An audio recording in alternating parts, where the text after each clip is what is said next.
आमचं कामच नाही नाही त्याचे व्हिडिओ काढा सगळ्यांचे या गाडीवर नंबर नाही थांबा गाडीचा नंबर नाही त्यांच्या पैठणमध्ये छोला फायनान्सच्या नावाखाली खंडणी व धमकीचा धक्कादायक प्रकार।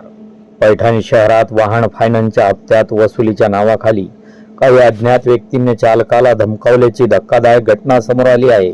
या प्रकारामुळे वाहनधारकांमध्ये भीतीचे वातावरण निर्माण झाले असून फायनान्स कंपन्यांच्या वसुली प्रक्रियेवर गंभीर असा प्रश्नचिन्ह उपस्थित झाला आहे। सूत्रांकडून मिळालेल्या माहितीनुसार एका वॅगनर नामक कारचे थकीत हप्ते वसूल करण्यासाठी 4 अज्ञात व्यक्ती पैठण येथे आले होते। त्यांनी भर रस्त्यात गाडी अडवून थेट चालकाजवळ जाऊन स्टेअरिंग खेचत वाहन रस्त्याच्या कडेला घेतल्याचा आरोप आहे। यावेळी संबंधितांनी चालकाला धमकावत गाडी जमा करा नाहीतर पूर्ण रक्कम आम्हालाच भरावी लागेल आणि तुझी गाडी उचलून घे। आम्ही कंपनीकडून आलो आहोत आणि आमचे कोणीही काही बिघडवू शकत नाही अशी दमदाटी केल्याचे सांगितले जात आहे। सर्वात गंभीर बाब म्हणजे संबंधिताकडे ओळखपत्र मागितले असता त्यांनी कोणतीही ओळखपत्र दाखवण्यास किंवा सांगण्यास स्पष्ट नकार दिला आणि तेथून निघून गेले। त्यामुळे ते खरोखर अधिकृत रिकव्हरी एजंट होते की बेकायदेशीर खंडणी वसूल करणारे लोक होते याबाबत आता संशय अधिक गडद झाला आहे।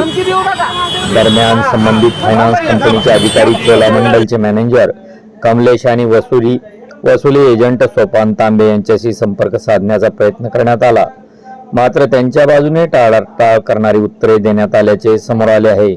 त्यामुळे वाहनधारकांचा डेटा लीक कसा झाला तसेच कंपनी अंतर्गत कोणाची संगनमत आहे का असा सवालही यावेळी उपस्थित केला जात होता। सूत्रांच्या माहितीनुसार येत्या 2 ते 3 दिवसात संबंधित फायनान्स कंपनी विरोधात खंडणी आणि धमकी प्रकरणी गुन्हा दाखल होण्याची दाट शक्यता आहे। यापूर्वी कंपनीशी अधिकृत संपर्क साधण्याची प्रक्रिया सुरू असल्याची माहिती समोर आली आहे। या घटनेनंतर वाहन फायनान्स कंपन्यांचे वसुली यंत्रणेवर मोठे प्रश्नचिन्ह निर्माण झाले असून नागरिकांनी संपूर्ण प्रकरणाची सखोल चौकशी करून दोषीवर कठोर कार्यवाही करण्याची मागणी यावेळी केली आहे।